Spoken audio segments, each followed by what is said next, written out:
আসসালামু আলাইকুম। এখন শুনবেন সংবাদ শিরোনাম। বিএনপির রংপুরের জনসভায় বিপুল কর্মী সমর্থক। আবু সাইদের কবর জিয়ারত শেষে যোগ দেবেন তারেক রহমান। ক্ষমতায় গেলে স্বাস্থ্য ও শিক্ষায় গুরুত্ব দেওয়া হবে বললেন জুবাইদা।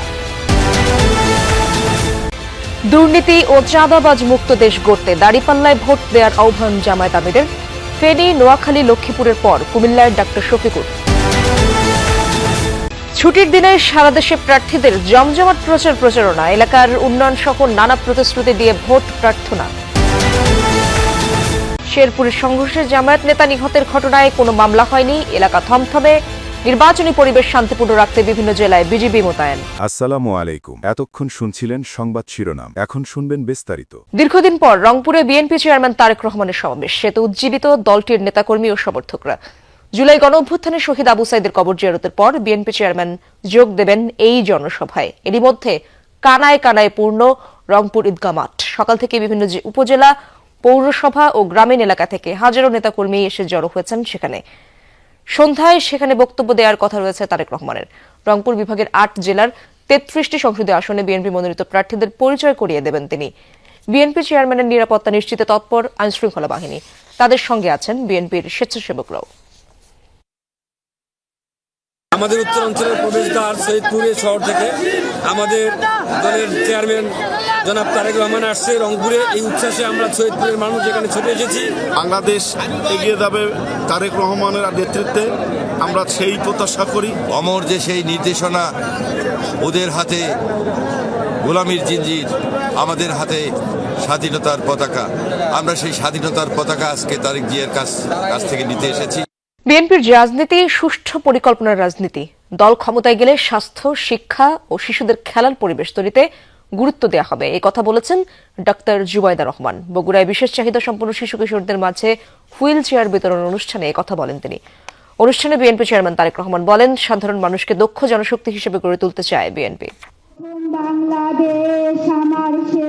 বগুড়া শহরের একটি অভিজাত হোটেলে বিশেষ চাহিদা সম্পন্ন শিশু কিশোরদের মাঝে হুইল চেয়ার বিতরণ অনুষ্ঠান।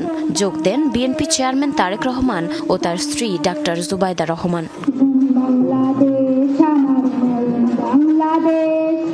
অনুষ্ঠানে ডাক্তার জুবাইদা রহমান সুযোগ্য নাগরিক হিসেবে শিশুদের গড়ে তোলার প্রতি জোর দেন। একই সাথে তিনি বিশেষ চাহিদা সম্পন্ন শিশুদের দেন অনুপ্রেরণা। বলেন, শিশুদের নিয়ে বিএনপির সুষ্ঠু ভবিষ্যৎ পরিকল্পনা রয়েছে। আমরা বিশ্বাস করি যে শিশুরাই জাতির ভবিষ্যৎ। আজকের শিশু হবে আগামী দিনের দেশ গড়ার মহান সৈনিক। জুবাইদা রহমান আরও বলেন, বিএনপির রাজনীতি সুষ্ঠু পরিকল্পনার রাজনীতি। দল ক্ষমতায় গেলে স্বাস্থ্য, শিক্ষা ও শিশুদের খেলার পরিবেশ তৈরিতে গুরুত্ব দেওয়া হবে। আমাদের পরিকল্পনায় আছে বিভিন্ন জেলায় ক্রীড়া প্রতিষ্ঠান গড়ে তোলা, যার মাধ্যমে সমস্ত শিশু কিশোররা পাবে খেলাধুলার স্বাদ এবং এইভাবে তারা স্বাস্থ্যে, শিক্ষায়, ক্রীড়ায় এগিয়ে যাবে। অনুষ্ঠানে তারেক রহমান বলেন, সাধারণ মানুষকে দক্ষ জনশক্তি হিসেবে গড়ে তুলতে চায় বিএনপি। তিনি বলেন, সামাজিক, রাজনৈতিক, রাষ্ট্রীয়ভাবে বিশেষ চাহিদা সম্পন্ন ব্যক্তিদের পরিচর্যা করতে হবে, তাহলেই নিজেদের পরিপূর্ণভাবে বিকশিত করতে পারবেন তারা। পর থেকে আগামী দিনগুলোতে এই ধরনের মানুষ যারা আছে, প্রতিবন্ধী মানুষ যারা আছে, আমাদের আশেপাশে যারা আছে, আমরা যে যার অবস্থান থেকে যতটুকু সম্ভব তাদের পাশে এসে দাঁড়াই, তাদেরকে আমরা সহযোগিতা করি। এটাই হোক আজকের দিনের শপথ।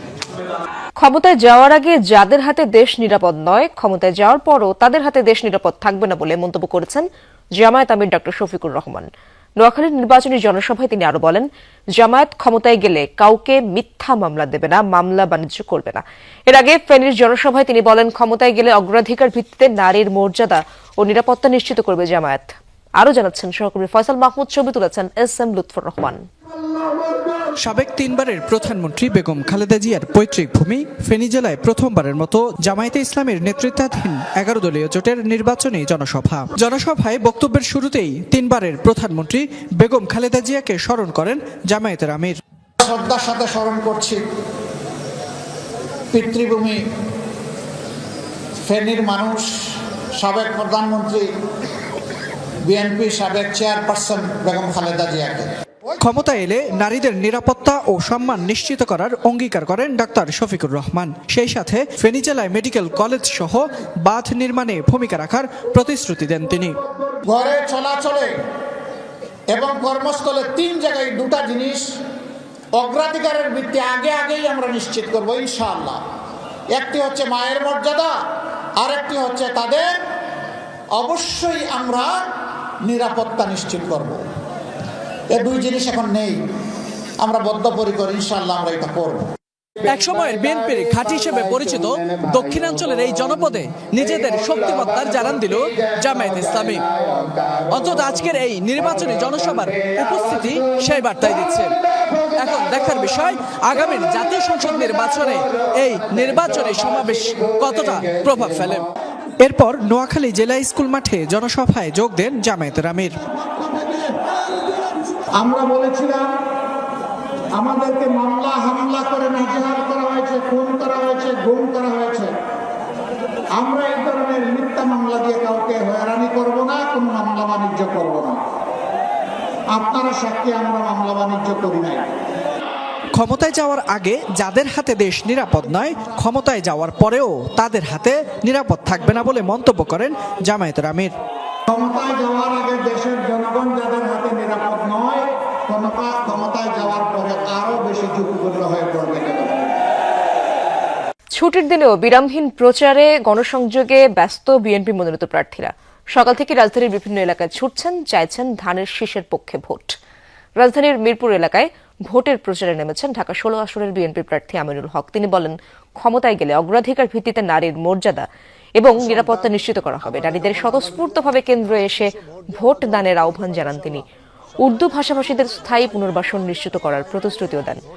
জনগণের সমস্যার সমাধানে বদ্ধপরিকর এমনটাও জানান তিনি। এদিকে রাজধানীর উত্তরায় গণসংযোগে ব্যস্ত ঢাকা 18 আসনের বিএনপির প্রার্থী এস.এম. জাহাঙ্গীর হোসেন। তিনি বলেন, গত 17 বছর মানুষ ভোটই দিতে পারেননি, তাই মানুষের কাছ থেকে বেশ ভালো সাড়া মিলছে। নারীদের নিরাপত্তার জন্য ইতিমধ্যে প্রত্যেকটি ভোট কেন্দ্রেই ভোটারদের স্বতঃস্ফূর্ত অংশগ্রহণ আমরা ইনশাল্লাহ নিশ্চিত করতে পারবো। আমরা যদি সরকার গঠন করতে পারি, সবার আগে এই উর্দুভাষীদেরকে আমরা স্থায়ী পুনর্বাসন নিশ্চিত করব ইনশাল্লাহ। আর আজকে যে ভোটাধিকারটা প্রতিষ্ঠিত হতে যাচ্ছে, সেটাও কিন্তু এই জনগণের ব্যাপক একটা অবদান আছে। আমরা যারা রাজনীতি করি, রাজনীতি কর্মী হিসেবে আমরা যেমন ভোটাধিকারের জন্য যুদ্ধ করেছি, জনগণ আমাদের সাড়া দিয়েছে। আসন্ন জাতীয় সংসদ নির্বাচনে সুষ্ঠু ভোট হওয়া নিয়ে শঙ্কা প্রকাশ করেছেন জাতীয় নাগরিক পার্টি এনসিপির আহ্বায়ক নাহিদ ইসলাম। সকালে ঢাকা 11 আসনের আফতাবনগরে গণসংযোগে এই মন্তব্য করেছেন 11 দলীয় জোট মনোনীত প্রার্থী। তিনি নির্বাচিত হলে কেমন বাংলাদেশ গড়বেন ভোটারদের জানান সেই কথাও। গণভোটে হ্যাঁর পক্ষে রায় দিলে দেশে কি কি পরিবর্তন হবে সেই ধারণাও দেন তিনি। তবে ভোট সুষ্ঠু হওয়া নিয়ে শঙ্কা প্রকাশ করার পাশাপাশি অভিযোগ করেন নাহিদ ইসলাম। জানান, বড় একটি রাজনৈতিক দল আচরণবিধি ভঙ্গ করছে। নির্বাচন কমিশন এবং পুলিশের ভূমিকায় সন্তুষ্ট নন তিনি। তবে ভোটাররা তার পাশে থাকার আশ্বাস দিয়েছেন বলে জানান নাহিদ ইসলাম।